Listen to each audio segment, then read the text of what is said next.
All right, we're fixing to do the 100 guarantee tournament here in just a few minutes. But before we get started with that, we're going to try to multitask tonight and do a cash game and the tournament all at the same time. So we're going to start out here on a cash game because we're about to start the tournament here in about 5 or 6 minutes or so. So we figured we'd jump in a cash game a little bit early, get it started, and then we're going to do the 100 guarantee tournament. Last week we finished 11th in it. We're hoping to improve our status this week and finish a little bit higher. And I'm going to have my buddy Josh, one of my best friends, one of the guys I've traveled up and down the road with a lot during poker. You there, Josh? I'm here. We're ready, ain't we, baby? We're ready. Trying to make a little money. That's right. Tell me about your run last night in the tournament. Oh, man, did pretty good. Out of 368 people, ended up cashing 14 plays for $71 Hey. off of a $5 entry stuff. Not a bad payday. No, it's not bad at all. We'll take it any way we can get it. That's right. That's right. You got to grind. That's what the whole poker game is grinding. Another thing poker is bankroll management. Now, I told you last week we were going to try to do some $3 sit and goes. We may do one this week, but we're going to try to stick to our bankroll, stay disciplined, and just carry on. We've got enough buy-ins for 20 buy-ins for the cash game, and we got enough for 40 buy-ins for the sit and goes. That's what we're going to try to do. We're going to try to keep building it up and move up in stakes as we go. Now, me and Josh have played online together for a long time. And there's been many times that me and him have been in the same tournament, and both have ended up at the final table. We've done it numerous times. So we're going to see if we can do it again tonight. I've yet to make a final table on global poker in the tournaments. So maybe tonight we can start that because I've made a final table on every other site I've ever played on. So we'll see if we can do it tonight. All right, we're going to try to sneak in here with Jack 10 offsuit. The blinds were not raised. We're in a small blind, so we're going to sneak in. Guy raises at 24 cents on the big blind. So it's down to us. We're just not getting odds to call. We're going to let that 4 cents go. So he's going to take down a 16-cent pot there. All right, we got ace-6 offsuit. We're going to see what the people do. We're going to raise. We're just going to fold. We're not trying to get involved in hands that we don't have to get involved in. Ain't that right, Josh? That's right, man. You don't want to give anybody any money.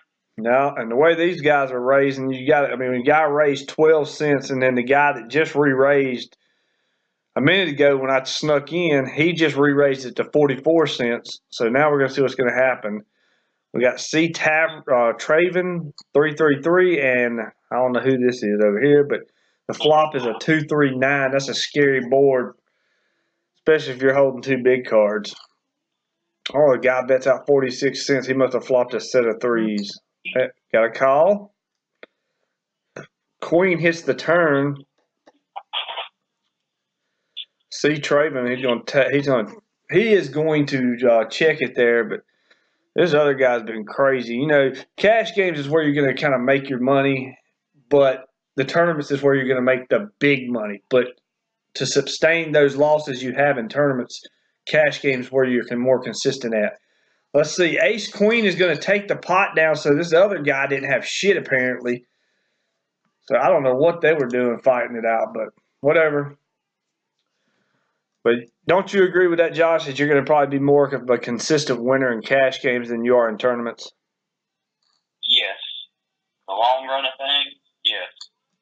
So that's why you need, if you're just a tournament player, you need to hone your skills in cash games. Yes. I agree. I mean, cash games where you're going to make most of your money, because tournaments, you could go on a bad run. Yeah. Same way with cash games, you go on a bad run, but all it takes is one hand to get you back. Exactly. Tournament, it takes you multiple hands just to get somewhere. Yep.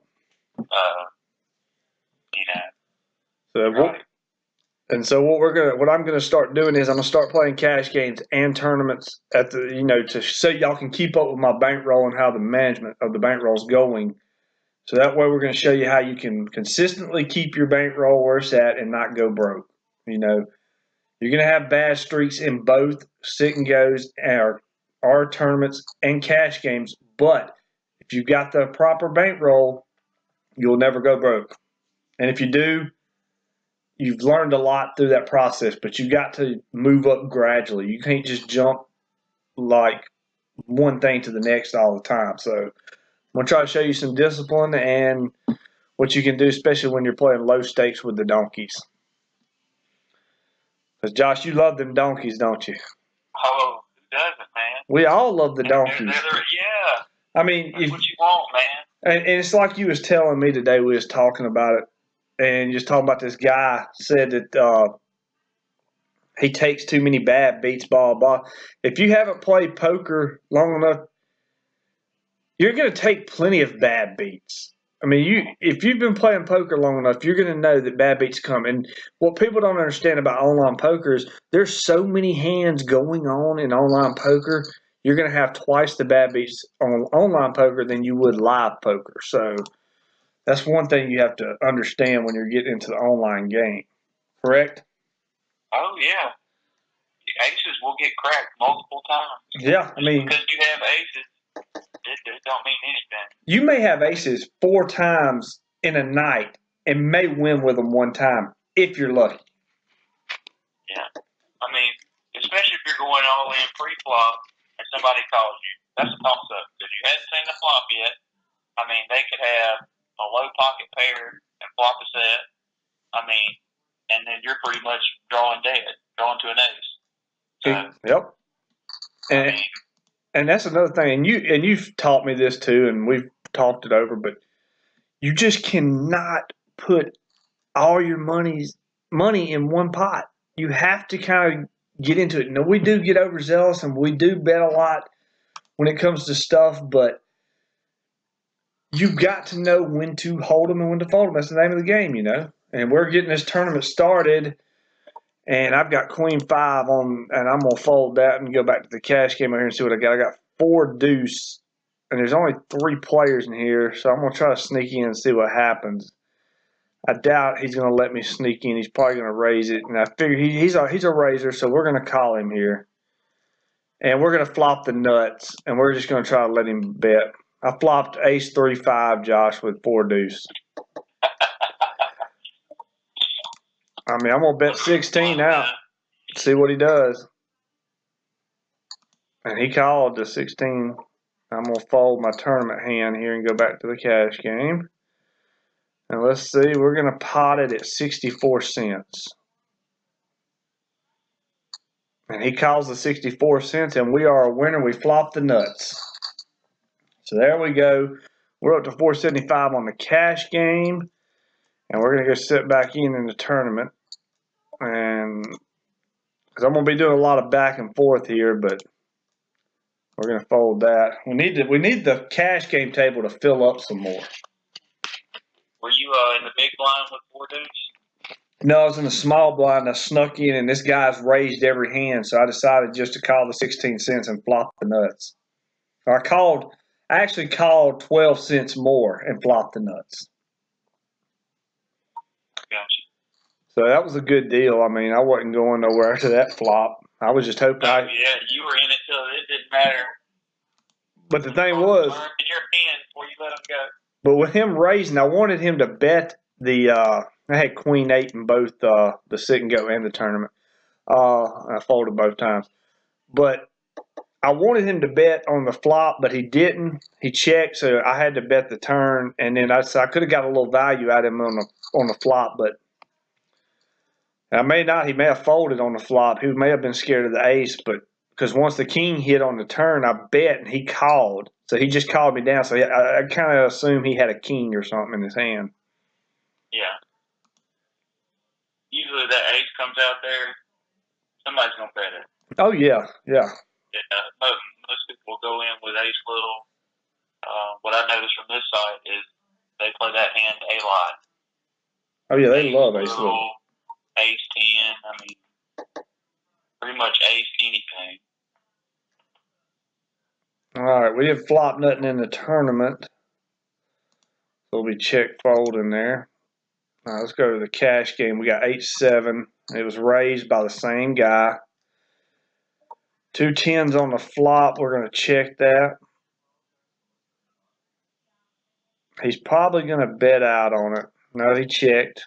All right, we got a gut shot in the cash game over here with 8-7. He's going to bet the turn, so we're going to fold. All right, back over to the tournament. It was raised to 40. We got 9-6 suited of spades. I think we'll sneak in for a minute. See what we can get out of it. All right, we got ace-6 of hearts in the cash game. Now, do you like ace-6 of hearts in a cash game, Josh? What position are you in? Big, small blind. Depends on what your pot odds are. Well, everybody was in. It could be in the hand. Was in the hand, so that's why I just called the 2 cents. I mean, yeah, if everybody's in the hand, yeah. All right, so even if you are first side, cash game is a whole lot different than playing in a tournament. oh yeah, cash games is 10 times different than playing in a tournament. I mean, you can sit and wait in cash games because the blinds are not going up, you know. Yeah. All right, we got 8 deuce. We're going to fold that. I know this is a little much, so what we're going to do is I'm going to play a little bit more of the cash game, and then I'm going to get out of the cash game and then just focus on the tournament. But I just wanted to see what the cash game was. Right now we're up 57 cents. I think we can probably end it on 57 cents right now, and that's what we'll probably do. We'll wait and see what a couple hands come around. 57 cents up is better than being up down. So what we're going to do is we're going to just end the cash game and just play the tournament. But we're going to see what we're going to wait for the big blind to get around to us before we end the cash game. But because I kind of want to see the tournament hands, and I don't want to be switching back and forth. I know my viewers are getting tired of that probably, and we don't want to mess up the viewers because we're happy you're subscribed to us and watching us each and every day right here on Brandon Poker TV, baby. But I am going to start adding a cash game session on Saturday nights, and maybe some during the week. We'll just have to wait and see. We're going to fold Jack-6. The one thing, though, I do like about the global poker tournaments, Josh, is once this tournament starts, you cannot late register. I love that, don't you? Oh, my gosh. It's the best thing ever. No late registration. Of course, you got your ones that are pretty much freeze-outs for players who don't like the rebuy and add-on. Right. I mean, but overall, man, it's a good site. Me and you, we both played on a lot of sites. Oh, we've played on them right now. I mean, this is actually probably the most fun I've had playing cards in a long time. I know. It's like I said, man. I got started back playing it. I love this site for some reason. It's just got me back in the game and back in the hunt. You know. All right. Oh my gosh! I got a call with pocket fives. 4 people called 22 cents. I got a call. I didn't flop a set. I'm out. I will be leaving the cash game 35 cents up. Not going to get any more deeper into it, so we will leave it at that. We're going to leave with 35 cents up on that. So we're going to see what they do. Yeah, they bet. We're getting out, and we're leaving the table. We're going to leave with 35 cents ahead on the cash game. And we had 102 people enter this tournament, so we just did get over the 100 guaranteed mark. So we're over $2 over the 100 guaranteed. Last week was 119 players. So this week's only 102, so maybe we can navigate our way through a little bit easier. I finished 11th last week in this tournament. I want to try to finish a little bit higher this week. I didn't know it was a 6-man. Yeah, it's a 6 max. Well, you know I like them 6 max tournaments anyway. Yeah. I like playing 6 max. I like 6 max. My sit and goes are 6 max. Let's see what we got. We didn't flop nothing on this flop. King 8 flopped nothing. We were in the big blind. We didn't hit shit. Ace 6-3. 2 clubs and a diamond. All right, we're going to fold that. Also on this site, there's a lot of, you say donkeys, I say fish. Fish, donkeys. Fish, donkey, same thing. But there's a lot of people that just gamble a lot. They do. They'll shove, like I'm just saying, like they shove pre-flop with the notion of, you know, it's like let's just say somebody's going to shove ace jack early position, ace jack offsuit, and I mean you just don't like. Why would you do that? And if I mean, there's so many people, not unless you have to, not unless you're blinded. Yeah, or you're under 10 big blinds and you're forced into a situation to where you have to do it. Ace Jack is one of the worst hands you can possibly go in. And if anybody's ever watched any of my shows, because if this is your first time watching this show, I've dogged Ace Jack to the no ends. I've dogged going all in with Ace Jack and Ace Queen and Ace King offsuit. I mean, I've done it with all of them. It's just not worth it, especially early on in a tournament, you know. Yeah. You're right. I mean, same way with Ace Queen. It's just too much, you know, you don't want to risk everything you got on two face cards. And also remember this.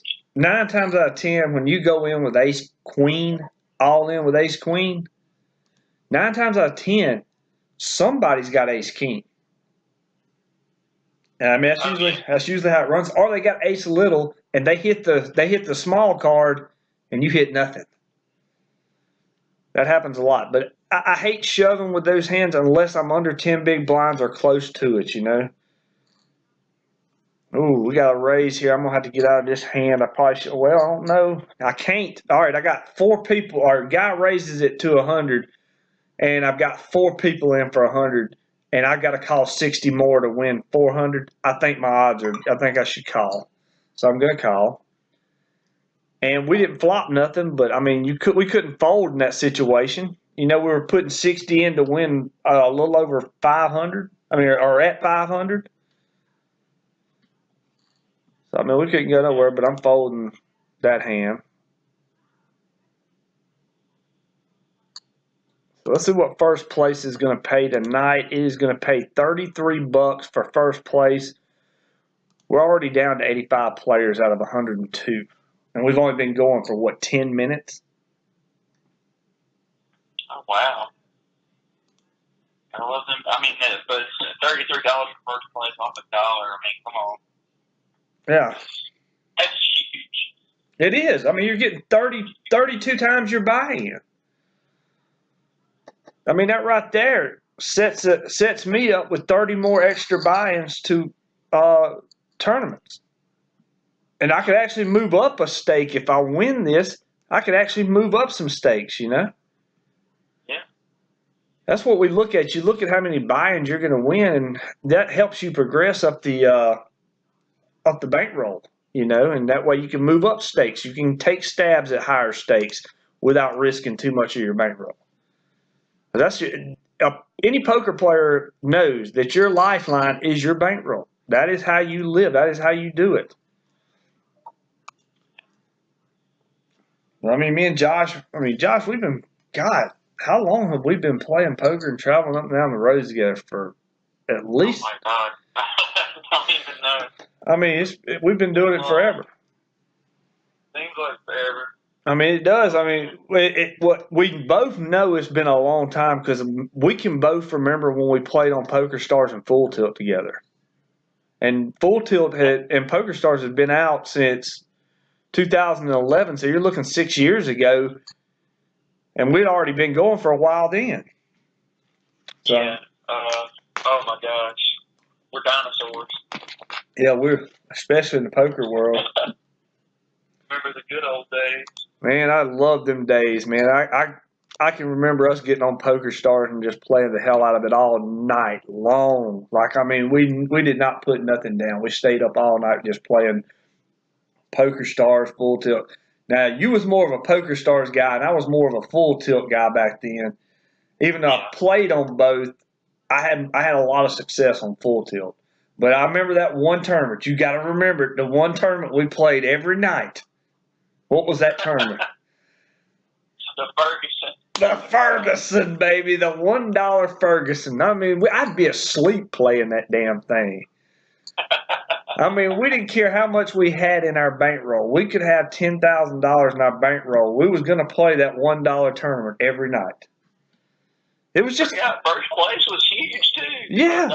I mean, there was there was well over 1,000 people in that thing every single night. And I remember you remember the big little tournament, the little $2, $3 tournament, yeah. And it was like had 20 to 30 or 40,000 people in it every Sunday. Oh, I used to love the big little tournament. I got switched to tables. I got ace hole 70 on my table. I've played with him before. I flopped a king. Gosh damn, dude. There's a dude at my table right now that's got 10,000 chips. Wow. He just raised me. I bet 80 he raised me. Min raised me, but I'm going to just call the min raise because I got a king. Now I got a gut shot, so I'm just going to check. He just put me all in. I can't call. Too early to risk all your chips. Yeah, and I mean, plus I didn't have nothing great going, but he's got 11,000 chips, and we've only been playing for almost, 15 minutes right now. It's ridiculous. All right, let's see what Smithers 5414 is going to do. He's going to check it so we can see a flop, but we don't flop in. We hadn't had no flops here. I mean, I'm down 480 chips right now. I mean, I hadn't hit nothing, but I called that guy because I had a king, but he must either had two pair or already hit the straight one. He's a luck box. Oh my God, we got an all in and a call at my table. Queen Jack versus Jack 8, and Jack 8's gonna river the 8 to double up. My gosh. What a lucky one. The Jeffrey Dahmer hits. Okay, here's a good position of what I was talking about earlier. I've got ace-king on the button. I will be raising. I got ace-king of hearts. Do I want to risk all my chips here? No, I do not. But this guy just raised me. Oh, my gosh. He raised in the hijack to 240. So he's putting 200. I'm just going to let the ace-king go here. I folded ace-king. It's just too early. Try going for anything crazy right now. We got a call, and I'd have flopped an ace. It would have been ace 3-4 on the flop, but you never know what these guys are moving in with. So, he bet 500. He must have something. So they're gonna let him have it. I felt good with the fold there. I'm not gonna complain. I mean, what else was I supposed to do? He could have had me trumped either way, right? Yeah, I mean. It depends on. He raised you all in pre-flop. Well, he didn't raise me all in, but he bet a substantial amount to where I would probably have to shove sooner or later. Yeah. We're gonna call this. The only hand that could have beat you right there is, aces and kings. But when that ace come out there, the only hand that could have probably beat you is aces or pre-flop instead. Right. But I understand, man. You don't want to risk everything early on unless you got aces or kings pre-flop. Right. I mean, it's just there's no point in it, Pick your spots. Most people would have shoved on that. Oh yeah, they'd have shoved before. I mean, as soon as he raised, they would have been all in. But I'm just trying to substantialize and hang in there with this, and we're gonna see. We're gonna see where we're going with this. Let's see. I mean, they're raising a lot at my table, which this is $1. Like I said, it's not no big amount of money, but we want to make it to the first break. If you make it to the first break, you're down a lot of players. And, you're close to the – I mean, like I said, last time we was almost at the final table after the break. Right? I mean, 5 minutes after the break, we were almost at the final table. I finished 11th. 2 spots from the final – no, I was actually 6 spots from the final table because – it's a 6 max, so I wasn't right there at the cusp of the final table. But I mean, finishing 11th it's burned me all week. I've been waiting to get back to play this tournament so that I could see how I did do this week. Right now, not running too hot. I'm down a little over 500 chips right now from the start. Didn't we start with 2,000? Yeah, started with 2,000. I'm down to 1440. right now. But what's your chip stack right now? 1240. I tried to bluff and got re-raised, so I had to hold. Damn. Oh, I had a shit. beast king, and I tried to bluff with it, make it think I had something else. But he ended up having it himself, so I had to fold. Yeah, sometimes it works out well.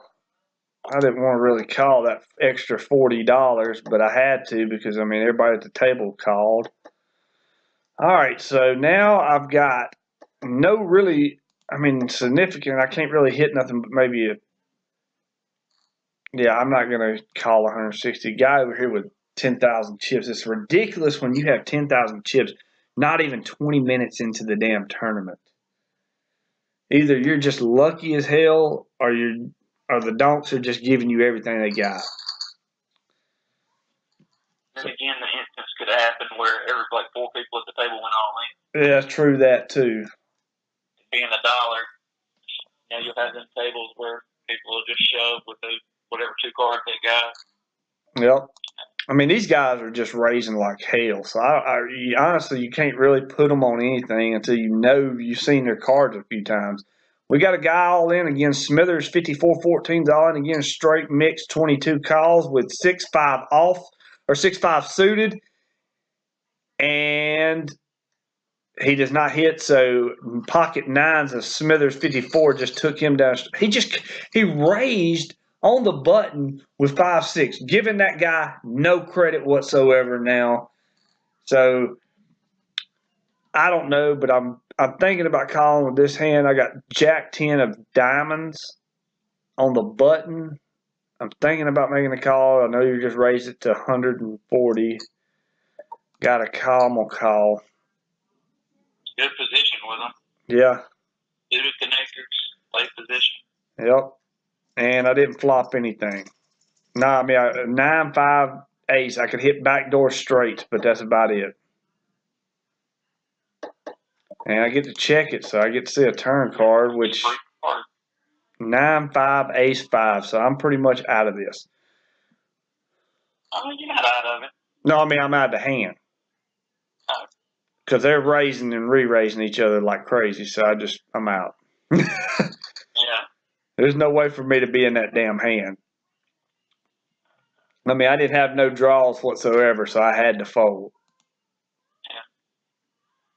I mean, it's a good hand. Yeah, I love Jack 10 suited. Connectors, just, that high. Yeah. Yeah, Jack 10 suited is one of my favorite suited connectors. I love those. That's it. All right, I just flopped an open-ended straight draw with a backdoor flush draw. I got 8-9 of diamonds and 6-3-7, and this guy just shoved all in on me. Gosh damn, Josh, he shoved. Count your outs. How many outs you got? I got. What your percentage of hitting is? I got 4 outs. I mean 8 outs right now. If you look at it, I got 4 5s, a 10, 4 10s, and I got draws in the back. That's up to you, man. Like, it being $1, you can fold. Yeah, I called. Wait for another hand, or you can, I called. He was on a draw. I won. There you go. I just doubled up through him and crippled him. He went all in with 5 deuce with a gut shot draw. And even if he'd have hit, I'd have beat him. So basically, he was done. Right when he flipped his cards over, he was done. Yep. So I'm back above starting stack now. I'm at 2420. Very good. He's down to 700. So that was a good call. Thought about it. I mean, at that point I had 8 outs. Plus, if I'd have hit a diamond on a turn, it would have made more outs for me. And I just really didn't think on that board he was that strong. I just didn't find it. So that's why I made the call. I thought about it for a minute, clear-minded, and made the call. And it was the correct call. He had 5 deuce. He didn't have nothing. So we're up to 24-20, and we're going to now we can kind of put it on cruise control for a few minutes and see what happens. Because technically we're not, we're in good shape right now. What's your stat looking like? I was still about the same, kind of dwindling. Well, you just tell me. Since the ace king, so. Now, if you get all in, we need to know what hand you have when you're all in. All right. Right now, I'm just waiting.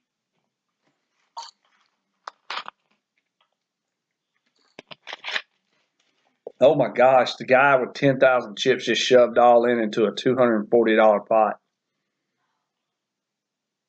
Trying to use his stack.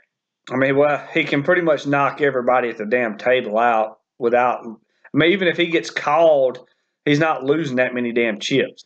You know, at the most he'll lose 3,000, which he did not. The guy folded, so at our table that was the most he was going to lose probably at that point. So let's see here. Right now we got 10-6 offsuit. But I mean, dude, me and you go way back on the Poker Stars because I mean we was talking about Poker Stars the other day just being, God, it was just awesome. I loved playing it, and that's one of the things I miss is there was so much competition on there. There was so many people on that damn site. Money was endless. I mean, I know. it just. You're right. The money was endless. Probably it and Full Tilt was just sites where if you entered in a tournament for $10 to $20, you were winning substantial. Yeah. If you won, you made a lot of money. I mean, there was that that F top series that I was in Full Tilt one time. The buy-in was $11, and up top, first place was almost $100,000. It was just that was when it was awesome, and I wish somehow we could get back to that situation because I miss it. You remember when we found out we didn't have Full Tilt and Poker Stars no more? We cried. We cried like it was like we'd lost some. Oh my gosh, all inners, 8-5. Oh my God, what was 8-5 doing in there? King high won, but 8-5 was all up in there. Here we go with Ace Queen. Don't know what we're going to do with it yet. We're going to see what they do and try to decide. And we're going to raise it to 180. We'll raise it to 180. This guy's got all the damn chips. We're going to call him. He's got ace-5. We need no 5. He hit the 5 on the turn. He knocks us out. Ace-5 against ace-queen. Ace-5 wins. We're going to finish 67th in this tournament.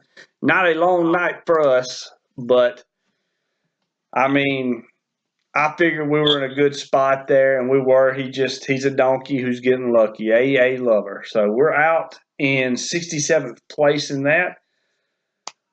What a night for the 100 guaranteed. So was that pre-flop that you Yeah, it was pre-flop, but I figured he was bullying me, and he was. And we're going to try to find you now on the table. Where are you at? How many chips you got? I have 1150.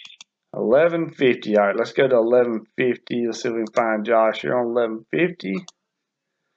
Because we just went out there. There's Josh right there. We're going to open up his table, and we're going to check him out and watch him for a little while. I also got another buddy that's on here, so we're going to see what Josh can do. But yeah, I went pre-flop with it, but I was thinking it's $1. We were going to give it a shot. We could have doubled up there, easy double up, and he was sitting with an inferior hand, which I thought he was. He just happened to hit on the turn. He hit a 5, so he had 8. Yeah, I mean, I made the right call. It was just we just got unlucky. What are you sitting in the big blind with right now? I am sitting with 9 of spades and an 8 of clubs.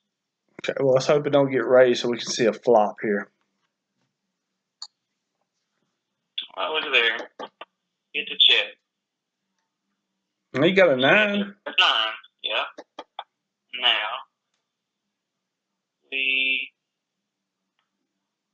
we don't want to throw too much out there. We don't want to overplay. Or I personally don't want to overplay.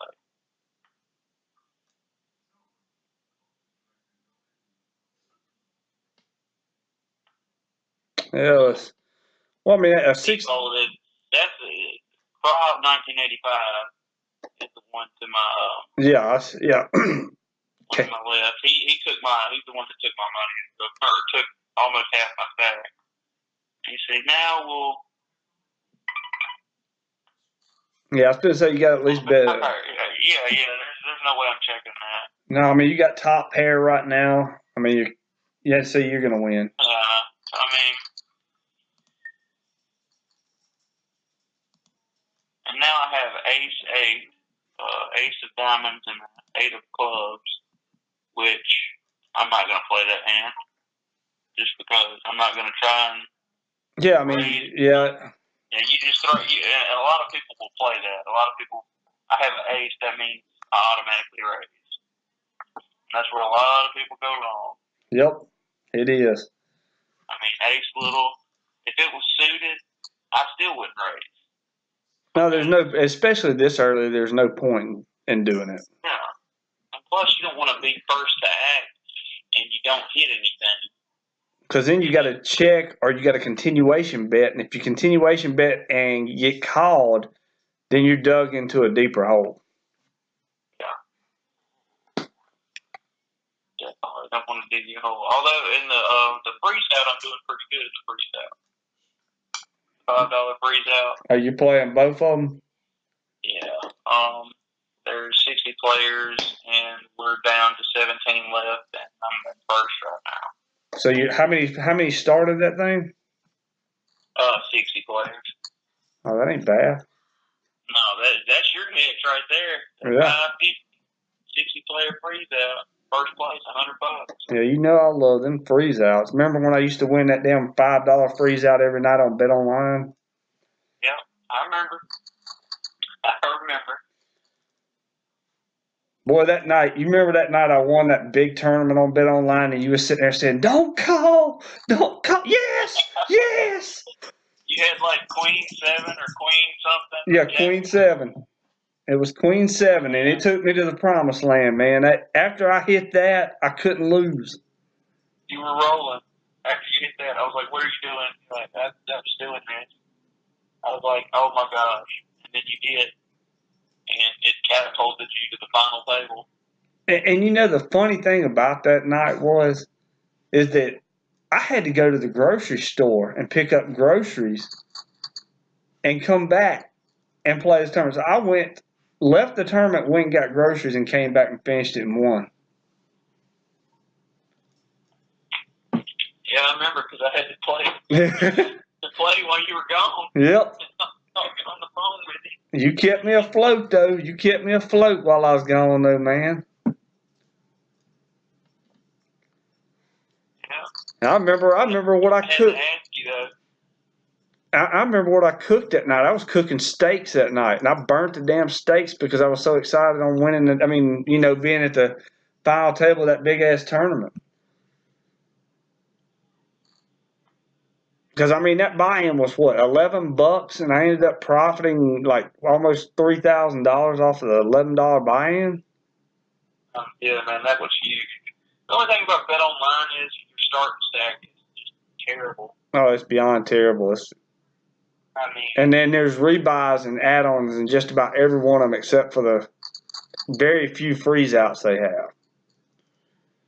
You remember that time you kept telling me to get on, what was that poker site, Full Flush or whatever it was? Oh, man, I remember that. You remember I got on there and what was it? They gave me $10 free, wasn't it? Yeah. And I turned it into $300. In that tournament, I went and bought into this $11 tournament, didn't rebuy, didn't add on, but you had the option to add on at the break, and I didn't do neither one, and ended up finishing third in it for $264 or something like that. I was on a roll at the final table. I should have won the damn thing, but I think I hit bad luck or something on it. I can't remember exactly. I just remember I finished in the top 3. I knew that. I may be getting Vulcan papers. Why, you got Queen 10? That was close. King Queen. Oh, yeah. He raised 3 flop. He's probably got. I think he's got a big hand. You're under 10 big blinds almost. Yeah, I need to double up before we go to the break. And king, queen, I'm willing to risk that. Yep. If he's got And see, he's thinking about it. I think you're good. You're good. No diamond. There you go, baby. Doubled up. Yeah. I can't believe he raised that much with that hand. I'm telling you. Are you kidding me? Donkey City, baby. Donkey City. See, you put people on different hands, you're like, wow, he got a monster, him betting like that, and he had just an inferior hand. Yeah, I mean, he had pocket damn sixes on a damn crazy-ass board. You had 2 overs on that. Yeah. I mean, that's terrible poker playing right there. And he did. If he wanted to know where he was at in that situation, he shouldn't have bet $420. He should have bet min bet, seen what happened after that. Yeah. But that was a good. I mean, I was sitting there thinking that there was no way I would have thought about it like you did. I mean, I know what you're meaning, but I would have snap called that only because I was at 10 big blinds, and second, you had king queen. So at that point, I don't think he had anything better than that. In my opinion, I didn't think he had anything better. He just raised pre-flop 3 times the big blind. Right. Made me think most people will go all in with king races pre-flop because they'll just get jittery and they'll be like, oh, I'm going to shove, without raising. Right. But, and that's where they screw up a lot at. Because then you can kind of read where they're at. Yeah, you're like, okay, he's risking everything he has. I'm going to fold. Yeah. I mean, unless I have something that I'm going to risk for. Because I'll risk king. Oh, we got 2 at the 4s against ace-king. Here's the ace-king situation we was talking about. Even 4s are better than ace-king. Yeah. And he's gone. Just like that. 2 hands and he's out. I mean, it don't risk your stack pre-flop. I mean, you just, especially with ace-king offsuit. I mean, that's just. I know a lot of players that would fold that pre-flop. Yeah. Or a lot, I've heard a lot of players. I folded it tonight. I folded it pre-flop. You folded it suited tonight. Yes. A lot of people will fold pre-flop. They will not risk their whole chips until they see a flop. Right. Once they see a flop, then they'll risk.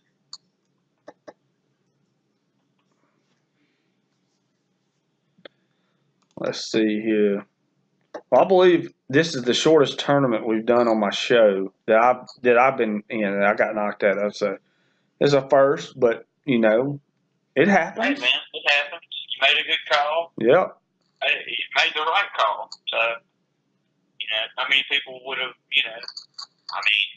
I probably would have done the same thing. Well, yeah. I mean, in the situation I was in, I was pressured because I knew he was trying to bully the table. And I saw an opportunity for a double up, I thought. And it was an opportunity. He just happened to hit the 5. 9 times out of 10, a stack that big is going to always trump a small stack. Every now and then, you're going to get lucky and hit with them small stacks. But most of the time, the big stack's going to win. So right now, Josh is raising to 350. We do not want to know what hand you got. I'm going to guess at it and see if I'm right. Queens? No. What we got? I had it much smaller. Much smaller. 6s? Close. 5s? Oh, 9s? A little bit lower. Right in between. 8s? Or 7s?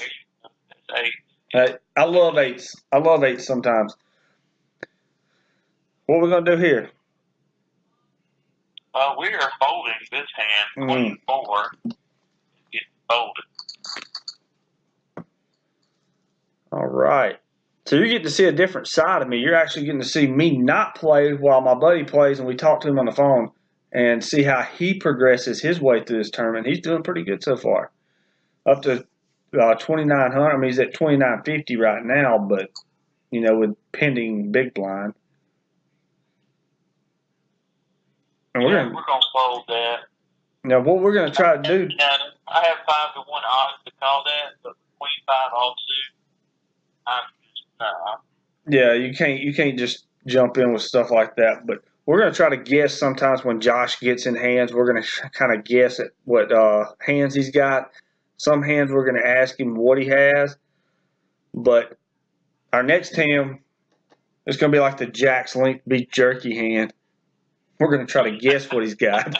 Going to try and guess what I have whenever I play. Mm-hmm. On some hands, and then some hands we'll just ask you if we want to know. But we're only going to guess at the hand when you're in the pot. Let's see here. Juicy MC. What a damn name. Climbone 3. Got some interesting names at the table. Flex Hawaii. The K-Man 13. Wonder what the K stands for. And see, I would play this hand. And you know what? I'm going to play this hand. Okay, we get to guess what Josh's hand is. He's going to raise it to 200 on the button. So I'm probably going to guess he's in the range between King 10. I guess we'll play this hand. All right, he has King 10 right now. Don't tell us what you got. We're just going to see what happens here. But I think you're in the range of King 10 or King Jack. Okay. You got a straight. You're going to check your straight. He bets 425. And he has flush. What did you have? I had 10-8. 10-8. So you did have a straight. You did have a straight.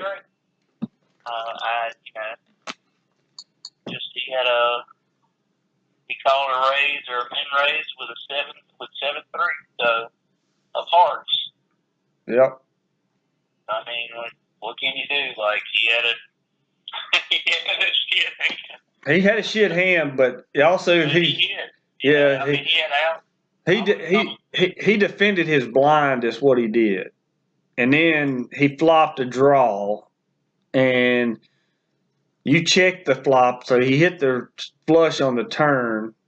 Then you bet he called, and then on the river, he bet out, and you just smooth called, which that was the only way that hand was going to play out either way in that situation, because you had the straight, he had the flush, but the way some of these players, I wasn't going to let it go unless he went all in or something like that. Then I would.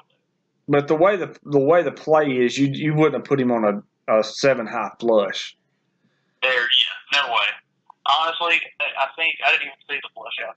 That's how much I didn't think he had a flush. Well, see, I wasn't even thinking flush here. I knew you had the straight. I just didn't know. I thought you had the high end of. I mean, the king high straight. But Queen 9 against 9-8. Queen 9's going to knock out Juicy MC. He's gone. So this guy's Flex Hawaii is on a roll with hitting people with these donkey ass hands. So Flex Hawaii's half donkey, half player. Half donkey, half player. Yeah. So I mean, I don't know. He comes up with some good hits, and then I just got to watch him play a little bit more to say if he's a certified donkey or not.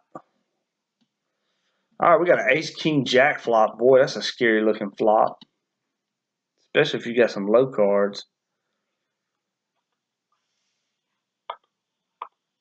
And K-Rob 85. I think I've played with him before. Woo!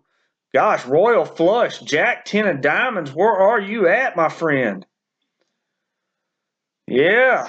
K-Rob's like, give me my money.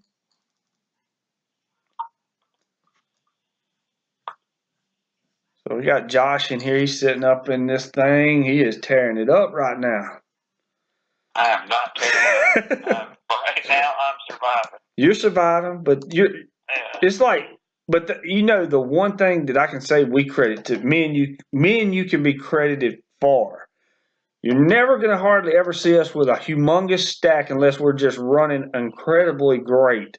But the one thing that me and you do best is we nurse a small stack very well. Oh my gosh. Chipping a chair. I mean, I want you to tell the audience tonight the chip and chair story of that Monday night tournament you played up there in Philly that night. That you did. It was a rebuy and add-on. Now most of these people had dumped all their money into it. So when they cash, they're not making any money. They're barely breaking even if they're breaking even.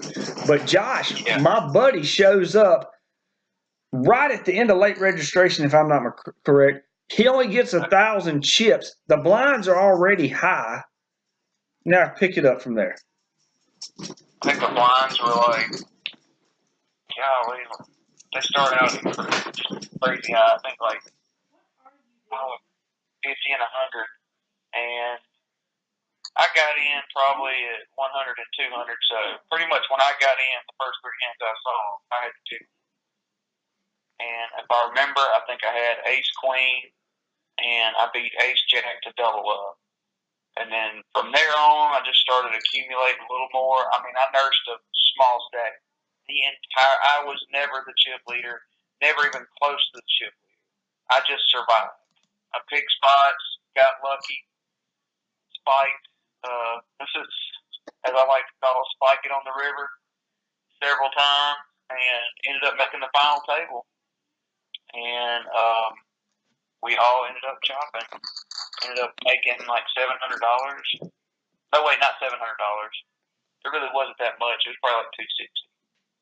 But then the next night, I came up there and played in that big tournament, made the final table again. That's where I made $100. Yeah, but you cashed 3 times that week, did you not? Wasn't it 3? 2? It was 3 times, I thought. I think 3. Yeah, because you did the Monday, the Friday, and the Saturday, and you cashed in all 3 that week.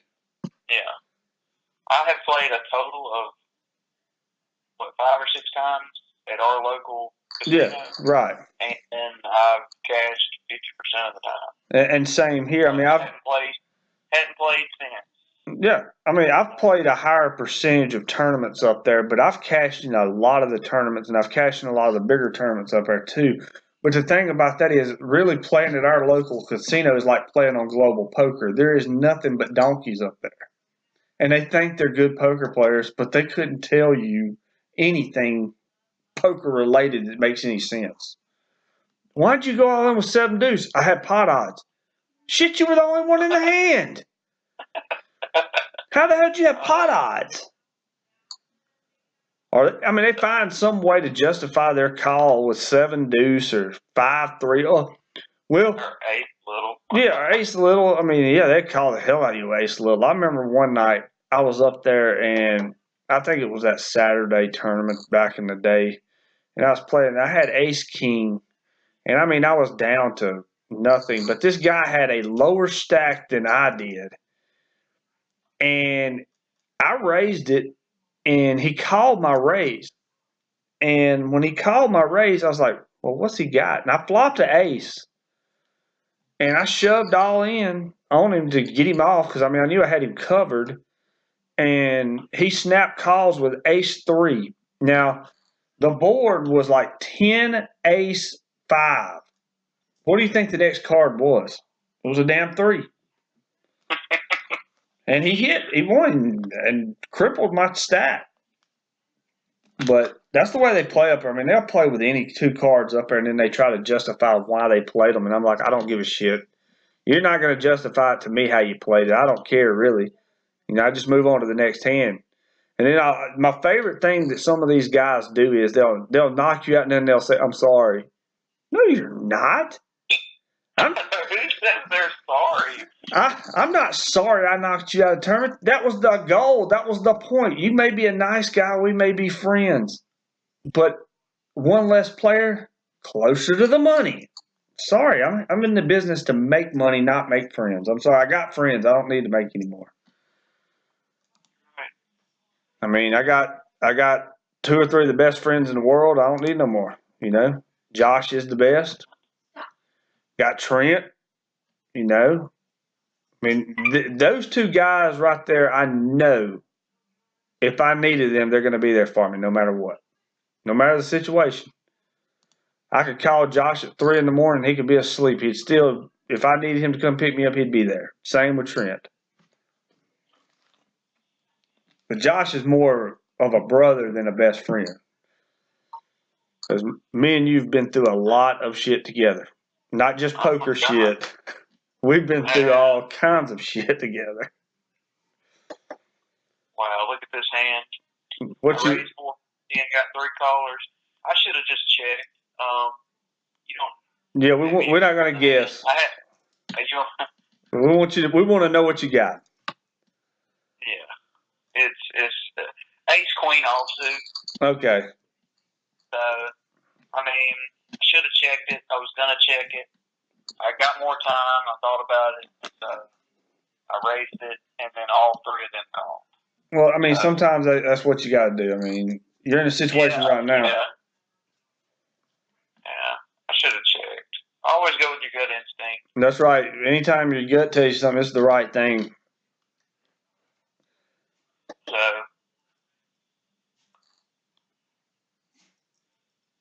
Is Trent still? He's playing, right? No, man. He has to get up early in the morning, so he wasn't able to play. And I told him I totally understand. I said we both tired as hell from all day, but the difference between me and him is I don't have to get up in the morning. He does. Oh man, I feel sorry for him. Yeah, so he said he wasn't going to play tonight. He said he may play next week or so, but I was like, remember when me, him, and you played in that tournament? Yeah, made the final table. Oh, you're talking about the one in Tunica. Yeah. Yeah, I kind of. Me and him were on the same table. This is a great example of how any stretch. I mean, anything can happen. The third or fourth hand, I can't remember. It's probably a couple hands. It was just a few hands into the start of the tournament. I got dealt aces. I raised it, of course, 3 times the big blind. One guy calls, the flop comes, and I bet a huge amount. And then I can't remember. I think the guy may have re-raised me. Either way, I end up getting all my chips in. I flip over aces. He flips over. It took a while, and he didn't want to make the call, or did he? I see. I'm confusing the story now. But either way, we both ended up all in on the flop. So the turn comes. I'm still ahead. And then the river comes, and he spiked a king on me, knocked me out. So that tells you right there that anything can happen. Just because you have aces doesn't mean you're going to win. Exactly. He could have had pocket threes. I mean, it's cards, man. At the end of the day, you're going to have some good days, and you're going to have some really bad days. Yep. And that was a really bad day. But the funny thing about it was 4 of us went up there. Okay, we all 4 entered the tournament. You and Trent were on the same table. Me and the other person was on the same table. What are the odds of that we all 4 entered the same tournament and mixed up in 2 groups? We were all, on the same table. You was on the same table as Trent. I was on the same table as the other guy, and you go out first. Then the other guy goes out, and then I go out, and Trent stayed in it forever, but did not cash. He did good. Yeah, he did. That was his first big tournament to play. He had never played a big tournament before like that. That was his first big tournament. Before that, he just played the cheap tournaments and stuff like that. I've seen a lot of improvement in Trent over the years because I've been playing with Trent for at least, I think, right around 3 years now, 3 or 4 years. And when I first started playing with Trent, he was not a bad player when I first started playing with him, but he improved, and he's improved a lot more. He's a thinker. He really thinks about the hands. He really goes through the progressions a lot. Sometimes, I do the same thing, but sometimes I get caught up in the moment and make the moves. Now, Trent is not afraid to make bluffs at all. He'll do a bluff in a heartbeat. And most of the time, he's very convincing about pulling it off. So, and that's a gift in itself. But hard to bluff. Yeah, it is. It's very hard to bluff and let everybody. I mean, you know it. I remember one night I was playing a cash game in Philly, which is not that hard to convince them over there that you're not interested in the hand. But I had flopped quad eights in a hand one night, and I didn't even bet. I just checked, and the guy bet out, and I just looked. We got to the river. I got him all in, and I took all his money. He looked down at me and he says, "You did not look like you was interested in that hand at all." He said, "That's why I called." And I was like, "Huh." That's the way I wanted to play it. That was the point. So, That was the point. Thank you for your money. yeah, I mean, I wanted the money. What do you want me to do? Get all jittery and happy? I mean, I've been playing the game a little too long to get excited over a hand. I've seen every possible hand you can see in poker. I mean, I've had every hand you can see. The only thing I've not had live is a royal flush. I've had a royal flush online many times, but I've never had a royal flush in person in a live tournament or a cash game. I've had a lot of royal flush draws, but never hit. Now, I've had quads many times in live and online games. So, I mean, it's just the way it goes. All right. Well, we're coming up on a break in 1 minute. We're gonna try to see you through this, Josh. We're gonna hope you make the final table. Chip in a chair. Hey, that's the way you got to do it, baby. That's the way you got to do it. We're gonna check and see how many people's left in this tournament when we go on break here in just a second. Oh, the K-Man raises it to 500 on a button. So let's see what happens. Glad you raised. Yeah, because that way you can get out. Uh-oh. We got a heads-up match here with a crazy-ass 8 deuce 5 board. Uh-oh, $800 bet. And a fold.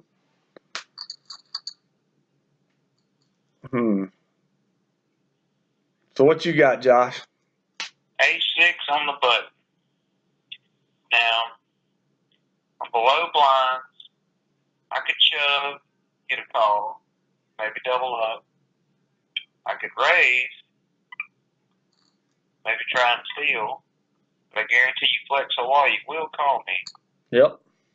But maybe you got the 6. I got 2 hands I'm in right now. So what we do is, I mean, if we bet out and he calls, we got to roll with it. Oh, there you go. You take it down. I think we're going to be on break after this. And it looks like we are.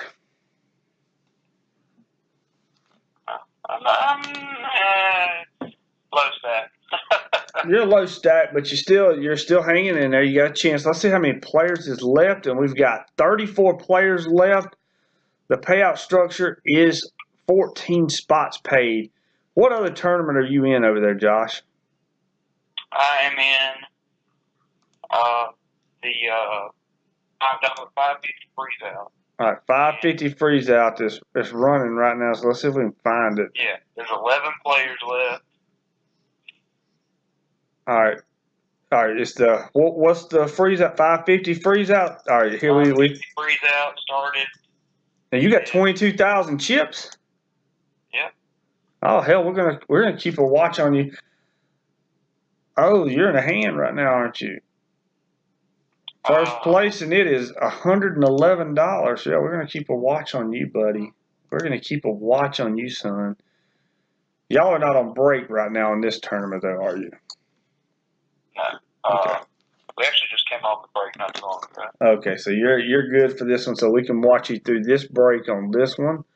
You start getting deep into it. Tens is going to knock out. There's Ace King again, getting in trouble. Telling you, get you in trouble every time. Yep.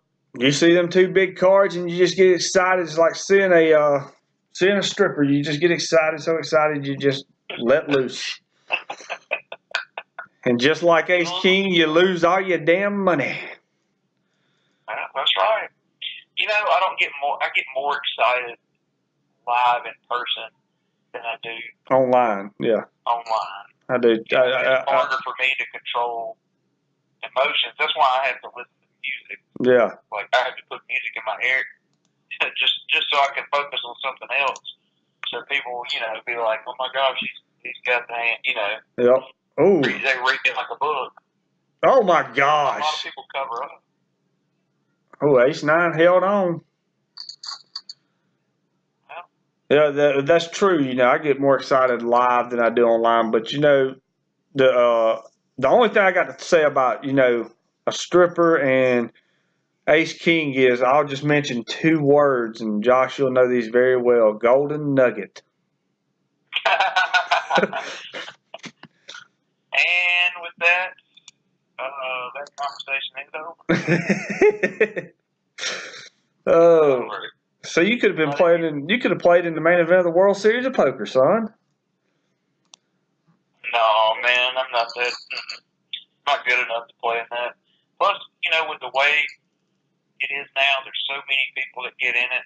But the thing is, though, listen to this. The World Series, the main event is fit for players like us. You want me to tell you why? You got 2-hour blind levels. You start with, I think it was 50,000 chips or 30,000 this year. One of them, 30 or 50,000. I can't remember if they tripled it or doubled it or whatever, quadrupled it, whatever. But you started with that many chips, and you get 2-hour blind levels. Come on, Josh. You telling me you can't hang in there with a chip in a chair for that long? You can hang in there. I probably could. Like I could hang in there for a couple of. Like I think I could hang in there for a couple of days with that. Honestly. Yeah. Making small calls, hanging in there. You just have to navigate between your really, really good players. Yeah. Like if I got on a table with Phil Hellmuth or Daniel Negreanu, I just would be like, I wouldn't know what to do. I honestly probably would not play a hand. I would just sit there and watch them play. Yeah. I would never want to get wrapped up in a hand with them. But you know, the thing is, I've played in World Series of Pokers and stuff like that, and I will not forget a hand I had in the World Series of Poker, and I think it was 2013. I had a hand. I had pocket aces pre-flopped, and I raised it, and this chick called my raise. Well, the flop, I flopped an ace. The flop was ace jack 5. That was the flop. And I bet out, and she shoves all in over the top of me there. And I'm like, I'm sitting here with a set of aces, okay? I'm in good shape, you know. I mean, what's going to beat me at this point? There's no flush out there. There's no flush possibility at that point out there. There's no straight possibility out there. There's straight, you know, draws, but at that point there was no straight on the board. So I snap called her, and she had pocket jacks for trip jacks, and I had trip aces. So I was sitting there licking my chops, you know, counting it. And she walked away from the table. She thought she was eliminated, and the 4th jack hit the river and knocked me out. Or it didn't knock me out, but it knocked me down to nothing. And very next hand, I was all in the dark because, I didn't have it it was only the 2nd level of the tournament, too. And I think I only had like 100 chips left. So, it was a big blind. And I just chunked it in there and went with it and ended up getting knocked out of the tournament and was devastated the rest of the day. But then I think it was that night I went, if I'm not mistaken, it was that night that I got knocked out of that the World Series of Poker event. That I went and played one of their deep stacks, which is cheap. I think it was like $235. And I ended up winning the tournament that night.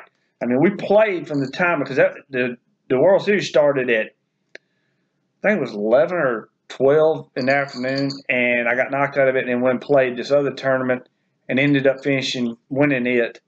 And it was like all my words were going. I was on a perfect streak after the next tournaments. I cashed in like 2 or 3 tournaments in a row, you know. But there's nothing like Vegas, baby.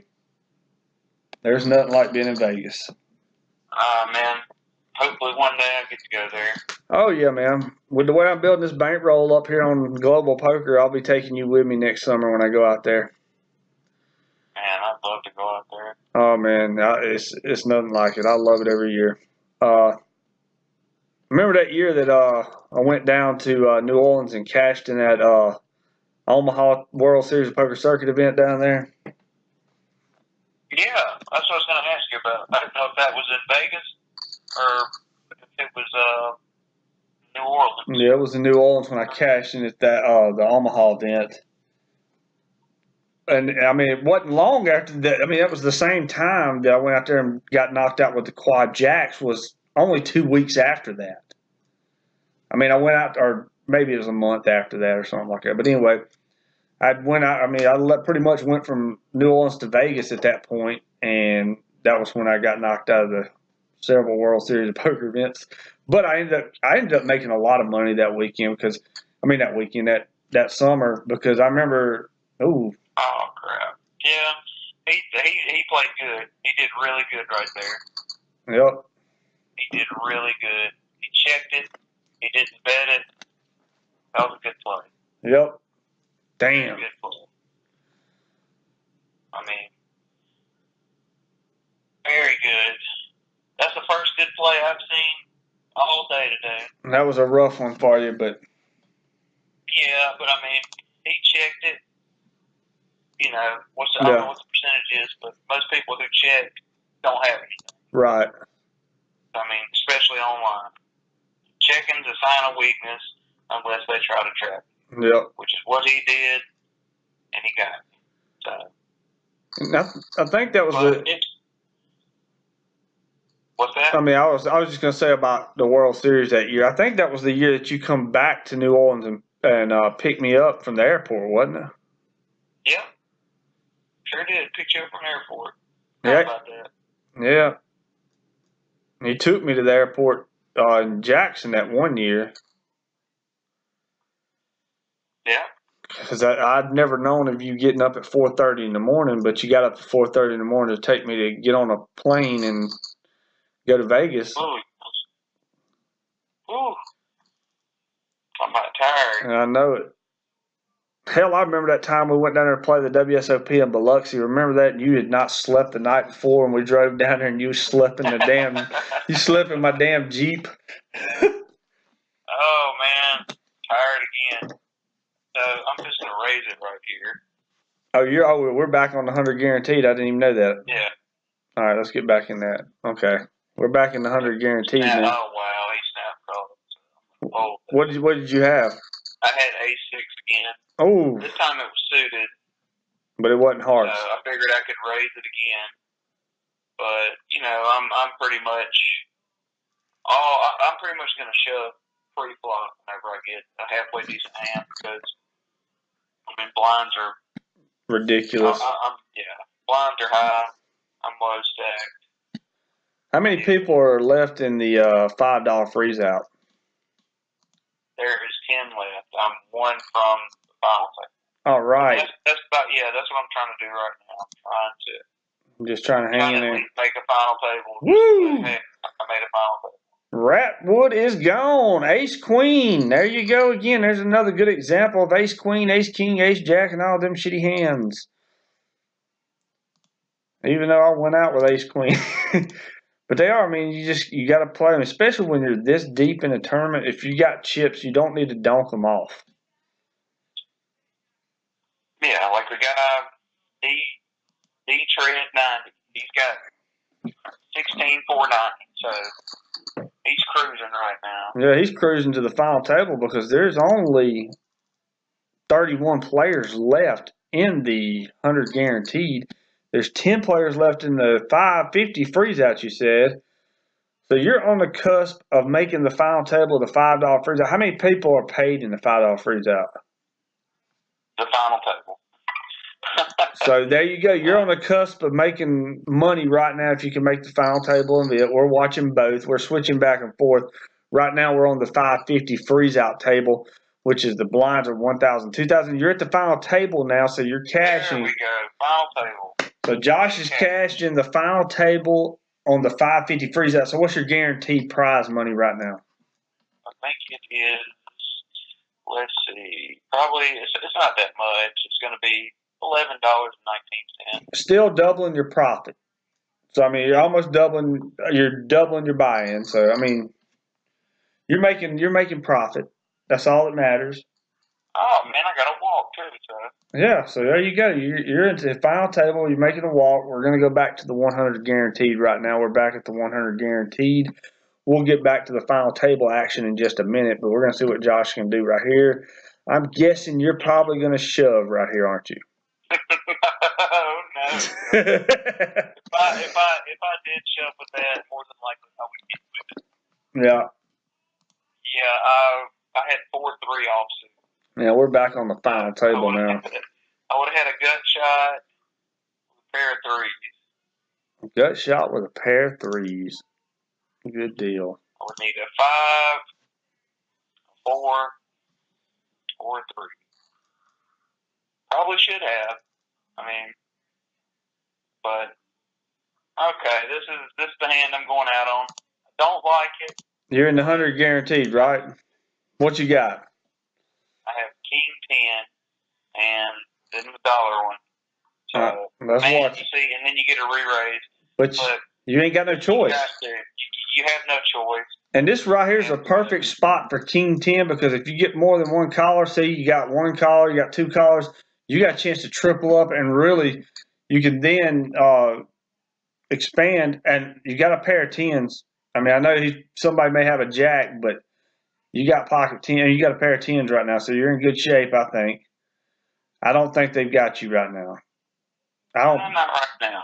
I don't think K-Man. No, I think you're gonna triple up. Check bounce jack. That's good. Good sign. Yep, it's a real good sign. All right, he bet to 1,200. I think he's probably on a draw. I don't think he's got a jack. Oh, we may be dead in the water. Pocket fives. Yep. As soon as he re-raised, I knew I was like, yep, he's got the big shit now.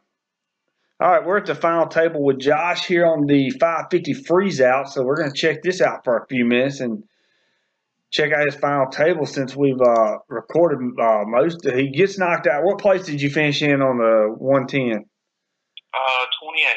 28. 28th place on it, and it looks like you're about to move. Nope.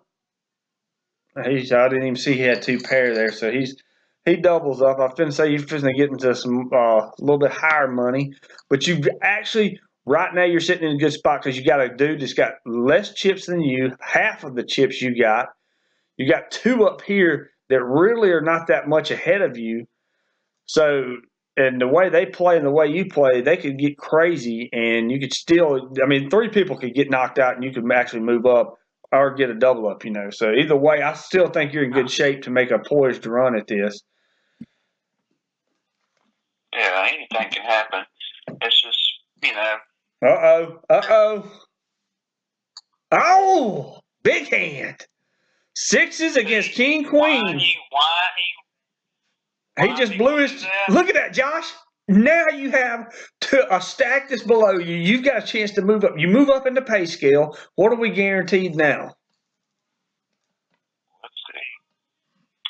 We are guaranteed $12.45. Hey, it's a little bit of more profit. Now you're doubling. You're actually doubling your money now.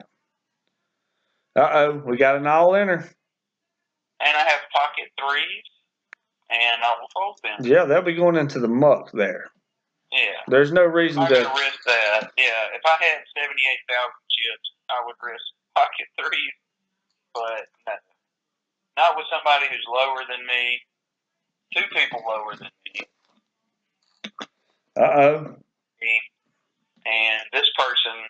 He's trying to build a stack now. He's probably going to get knocked out. Let's see what. Mike, he's just still in pot. And that's a good strategy to do, especially when you want to build something up like that. And he's got the chips right now, but he's going to have to. He's keeping pressure on what he's doing. And we got an all-in under the gun. I'm gonna guess that if he gets called, I'm gonna guess that under the gun here it probably has ace king. That's the best I'm gonna put him on. At the least, I'm gonna put him on probably ace deuce. So he's got an ace in his hand either way. I don't think he's got a pocket pair, and if he does have a pocket pair, it's probably pocket queens at best on that. At worst on pocket pairs, I would say he has fives. Super whatever was thinking about. He wasn't gonna make that call. Greyhound did. Greyhound's We'll call him. Greyhound has ace. He probably has ace king. C-Con 15's probably got fives or ace queen. Oh, I nailed it. Oh, you called it. Oh. He's done. Done in the water. So now you've moved up another pay spot and still got 2 players lower than you. What we guaranteed now? Well, I may be going out. Well, if they all fold, you may not be. I doubt that. There's too many. Greyhound. Oh wow. Okay. Well, if you're I'm gonna call that. Yeah. I'm just gonna make a smooth call. And you did not hit. I did not. I'm sitting here thinking you probably got ace something. Yes. Ace 5. I wish. I think I got it. Yeah.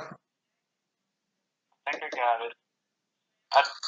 Well, no, I don't, because I got it 7-6. Damn. Wow. Wow.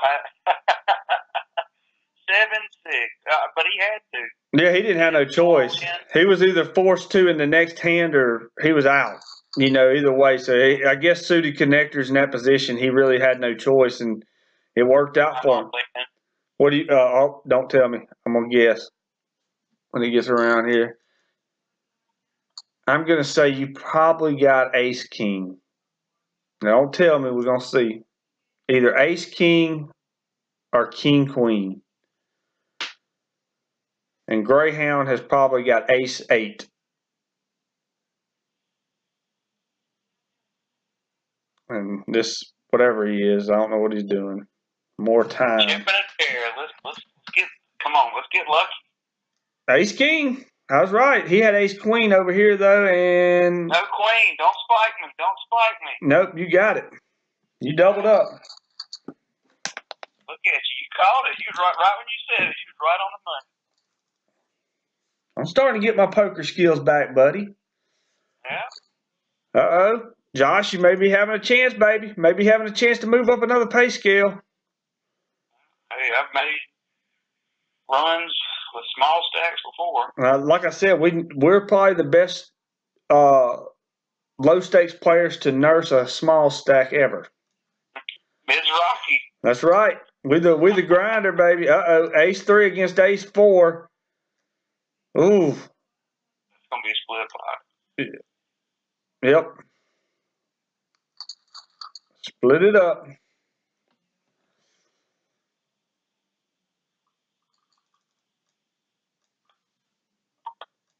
All right. I'll move up another pay scale. That'll get me. Uh-oh. Spitfire is all in. Uh-oh. Oh, wow. He finally moved. He's been thinking a lot. Let's see what happens, Josh. Maybe he's going to fold. Ace king against ace 10. Looks like Spitfire's going to get a double up unless a king hits. Oh, yep. Spitfire gets another double up, so he's up to 29,000 now. Oh, wow. He went from he was low stack. He was at 3 something. Yeah, he was under 3. What do you got? Oh my gosh. It's got to be ace queen, right? You got to. I mean, there's so many people. You got ace queen, don't you? You got to. You got ace. All right, that's what that's what I want. Did you have ace queen? Yeah, you had ace king again. Ace king again.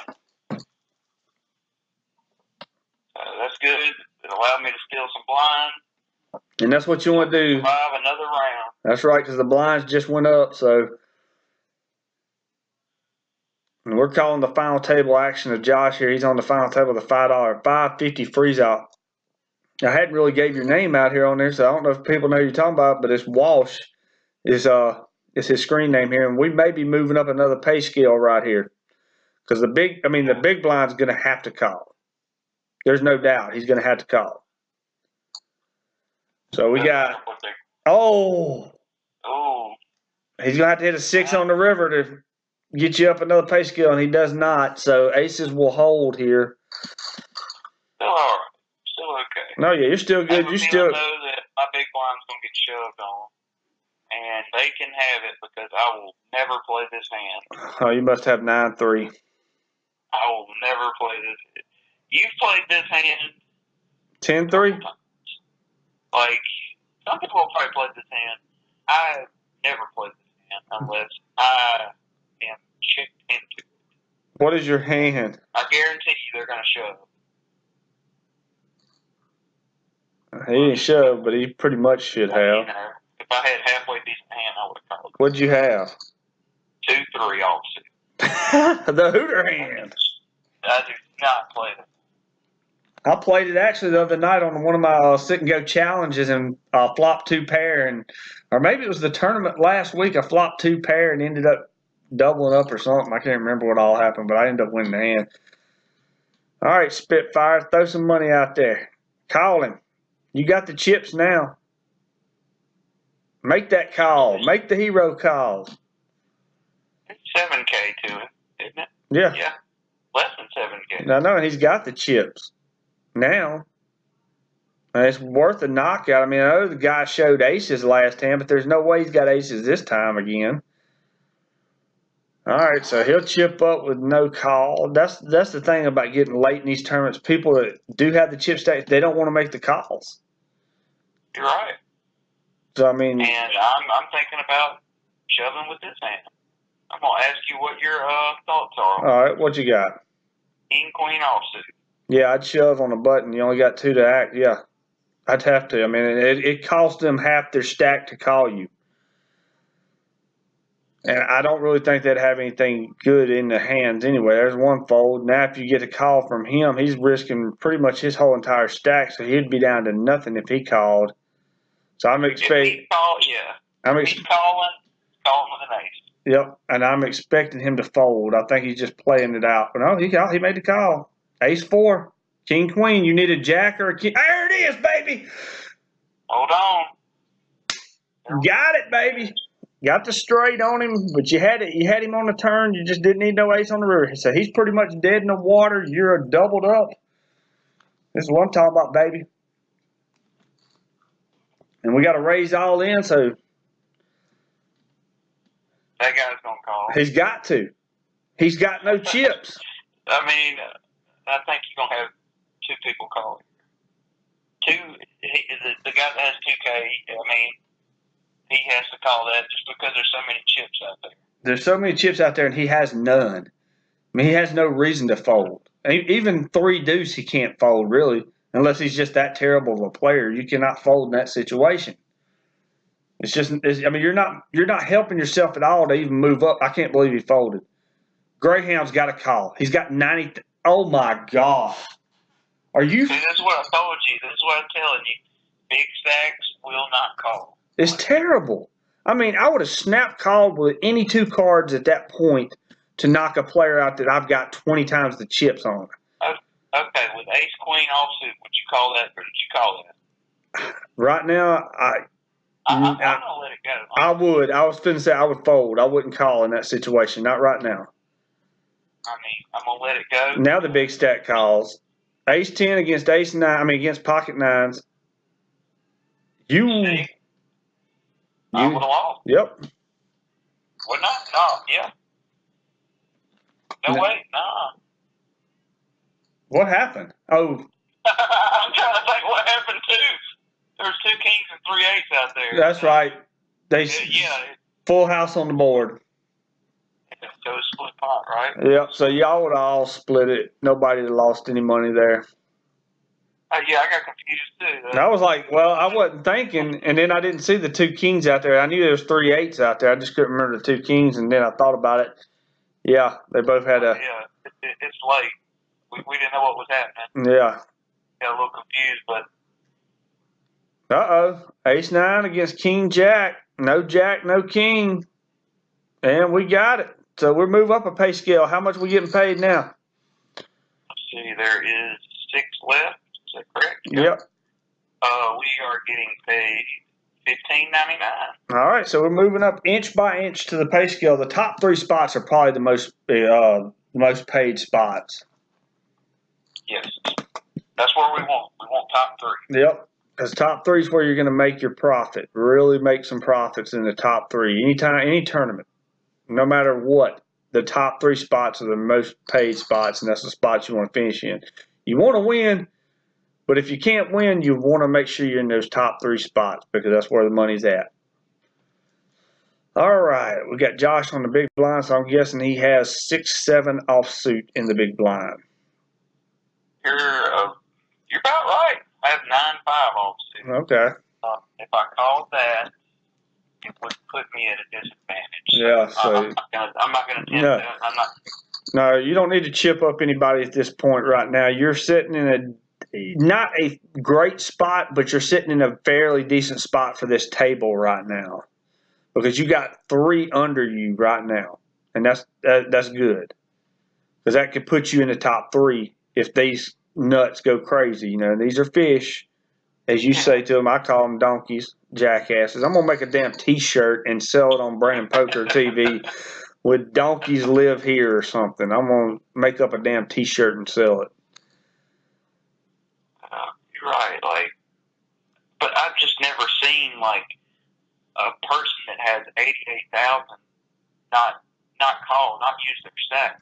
Yeah, exactly. You got to utilize your stack when you're that high up and you got chips to spare to knock players out. I mean, you're going to lose chips in the process of some of these all-ins.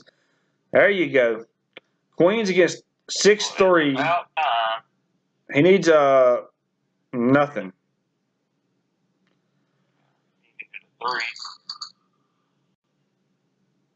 3. Yeah, 3 would have helped, but just see, and today's been a kind of a weird day. The big stack hasn't been working like it should. Mm-mm.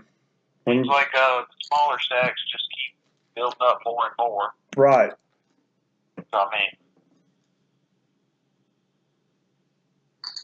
But even with all the chip shaping, you're still in good shape right now. I mean, if I get a hand, this time I'm gonna. You're gonna have to shove with it now. But what I'm saying is, look at this. We got an all. They're just some of these smaller stacks are starting to go nuts, and it's good. Joe. If you have a hand, they're gonna eventually. Right. Somebody's eventually gonna call somebody. But right now you've already moved up the pay scale 3 spots, which is good. Okay. Yeah. Now we got 6 left. You move up 3 more spots, and you're in the real money. Yeah. I mean, you're making profit right now, which is a good deal, but you want to make, bigger profit. Oh, see, They raise, and then somebody raises and then we'll call. Right. I got Jack 7. Definitely not playing this hand because everybody is either min raising or they're shoving. Right. At this point. Once you get 3-handed and you build a bigger, a good size stack, then you can. I mean, you're sitting under 10 big blinds anyway. I mean, half the table's sitting under 10 big blinds. Over half the table's sitting under 10 big blinds.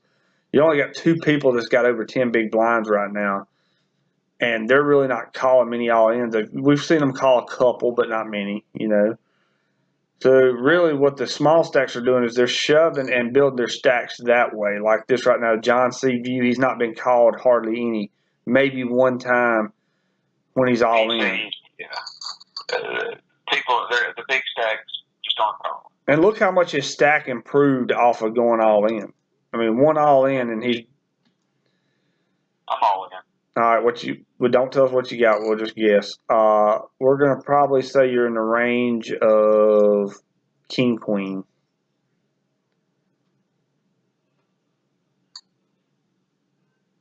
Ace Jack. No 5, no 9, no diamond. No diamond. There you go, baby. Double up city. Yeah, see. Now you're chipping away. This guy had 90,000 chips and he's called you.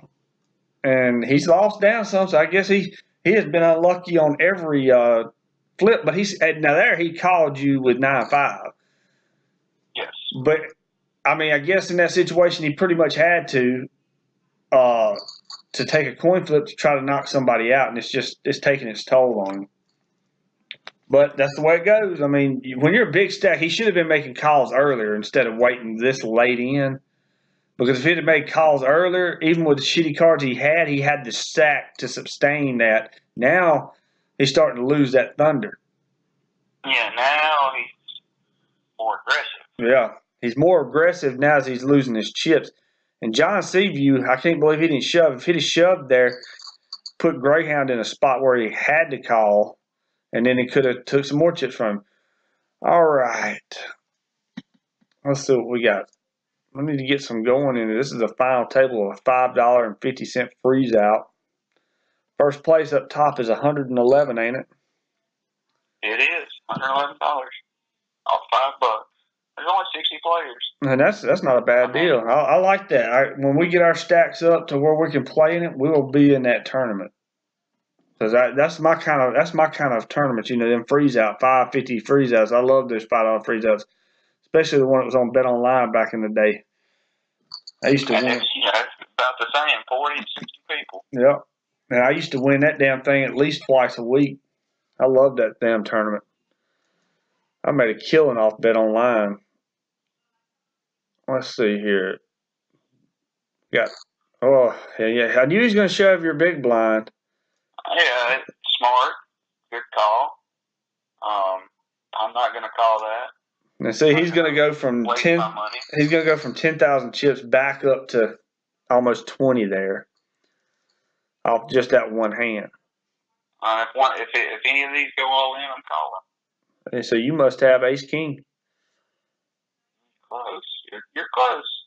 You know, if I'm risking it all, I've got a pretty good hand considering the people. I mean, the only thing is, when I do this, I get caught. Yeah. Like, I will get caught. Nope. But that's what we wanted to happen. That's what we wanted to happen, and it happened. I had Ace Jack. I figured it was in the ace range. I figured it had to be an ace range. Let's see what happens here. This guy has moved all in a lot. He's not got called, but he's only moved in when he's had to move in, and he gets called here by Greyhound. He's got 10s against. Oh, he's done. He is done. You move up another pay scale, Josh. There we go. Finally, the big stack wins a hand. All right, what we're guaranteed to make now? Let's see. We are guaranteed to make 1866. All right, so we're moving even closer to that top. Okay. I have King Jack suited of hearts. Mm-hmm. What should I do? There are 3 people to act around me. Fold. I wouldn't do it in that situation. You got too many behinds. You never know if they're going to call or not. If they don't call, then it would have been a good fold because you're early. You're too early there. I figured since it was 5-handed, maybe. Yeah, I was thinking maybe too, but I was also looking at the picture of how many people you had behind you. They could have. That's what I was looking at. That's why I deferred. But I mean, you never know. You go all in that early of position, and then you get 3 callers. You know your hand's pretty much dead then. And now John Seavey will shove. Yep, he will. He's still. And you'll call him this time. He sees the two. No. Won't be called. I wish I had a good hand enough to call. But what he does is he's seeing those big stacks fold. And he sees below. Oh, wow. He folded. So now this means he'll go all in. Yeah, one of them's going to, just to try.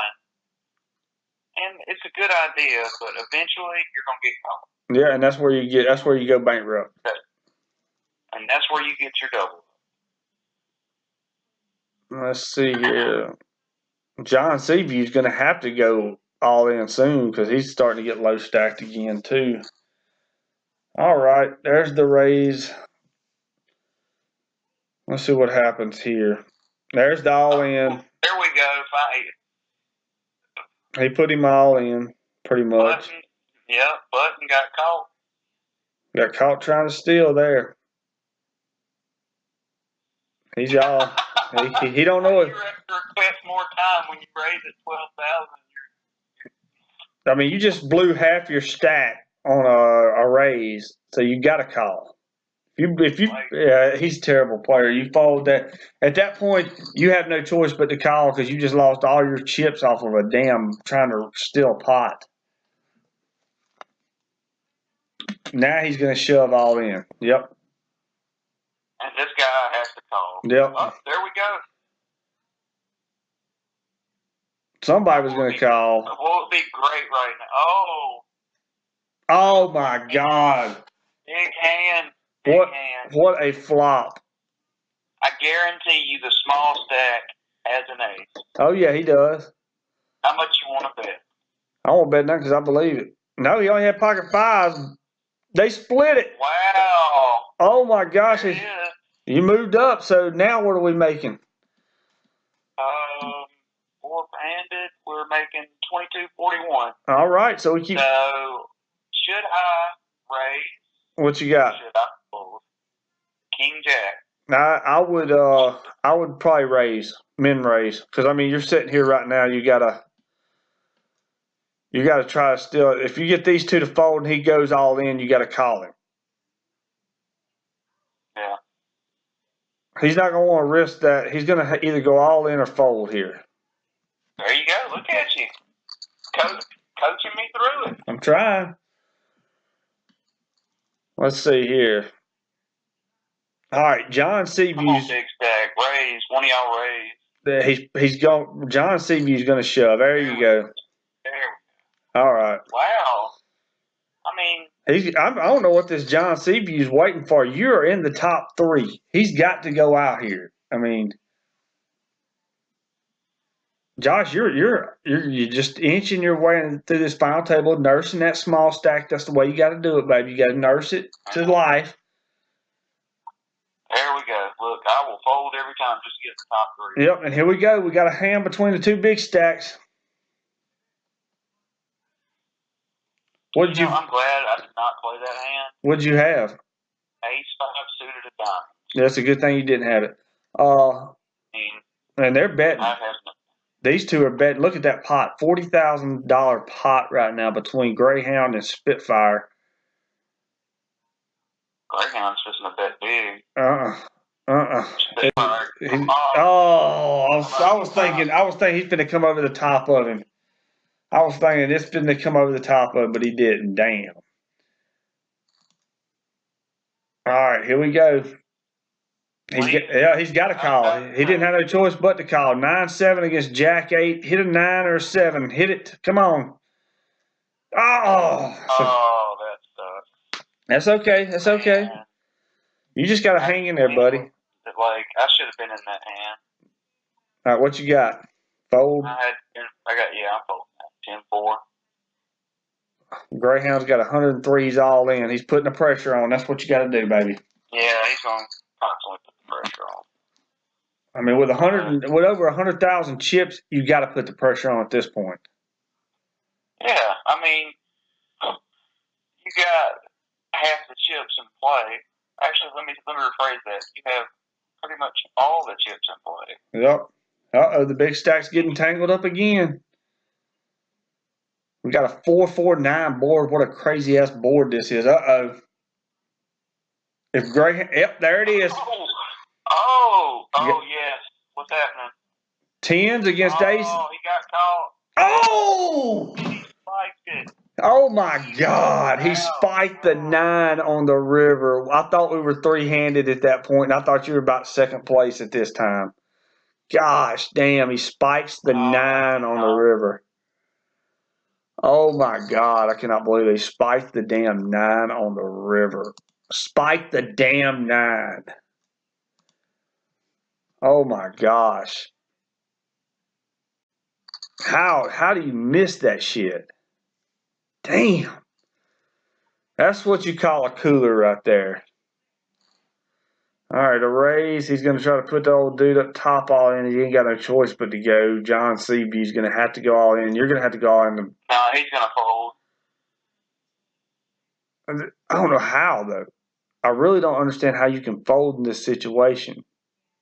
Because he's trying to wait me out. Yeah, he's trying to wait you out, but you still. Oh, he made. Wow, there we go. He's dead in the water if he doesn't. Yeah, he's got a call. And yeah, he has to call. No 4. That's it. There we go. Top 3, baby. Top 3. I want it. All right, now you just got to go all in with whatever you get this hand. What are we guaranteed to make now? Yeah. 37, 32. So I had a good finish. Yep. It was a good run. I'll take it. Jack 9 against Ace Jack. I'll be happy with it. Yep, yeah, you're going to finish in 3rd. I will be happy. You finish in 3rd. What a hell of a tournament. 550 freeze out. Josh finishes in 3rd place. What a hell of a run. You nerfed a small stack all the way through that final table to the top 3. Yeah, I was like, you seen my stack? You seen what I had to endure? So, I mean, you look at that, what a stressful final table, but you finished in the top 3, which is the main goal when you're playing a tournament, is to finish in the top 3. You want to get to that top 3 money. If you can't get to first place, which you were at that point, the only way you were finishing in the top 2 was if they got tangled up in a hand that either one of them could get away from, and that wasn't going to happen. So you were pretty much dead in the water. You had to go all in with whatever hand you got there. And look at this. We got a winner. Spitfire wins the tournament. He wins the $111, knocks out Greyhound with Ace-King against Queen Jack there. So Spitfire wins it. Yeah. So, hey, what a hell of a tournament for that. And we ended up watching that whole final table pretty much. You did a good job, Josh. Really did. Hey, that's the first final table. Yeah. I'm glad about that. Yeah. Be playing that regular. Yeah. The time I played that tournament. So. Well, I'm going to start playing in it once we get our bankroll up to the right amount, and we'll get into that. But yeah, what a tournament, dude. I enjoyed you coming on the show tonight. I appreciate it. Man, I enjoyed being on it. Yeah, we're going to do it again soon. I like incorporating these in my videos because a lot of people think that me having a guest on the show talking and us going through the strategies and stuff makes it a little bit more interesting. And I think so myself. I thought this was a good show. I hope y'all enjoyed it. You can follow us on Twitter at poker_stud83. You can find us on Facebook at facebook.com/Brandon Turner Poker. Check us out. We do have videos up just about every day. We do have them Monday through Friday at 8 o'clock as the Sit and Go Challenge. We're going to start adding cash games on Saturdays and maybe a couple other days. We also have our tournaments every Sunday night. This was the 100 guaranteed. I played in. Josh played in the 100 guaranteed as well, but he was also in the 550, and we got knocked out pretty early. So we finished up watching Josh play the final table of the 550 freeze out. Anything you want to plug, Josh, before we go? No, that's all, man. All right, brother. Well, I've enjoyed it, and for the chosen one, baby, this was a good show. We'll catch you on the flip side.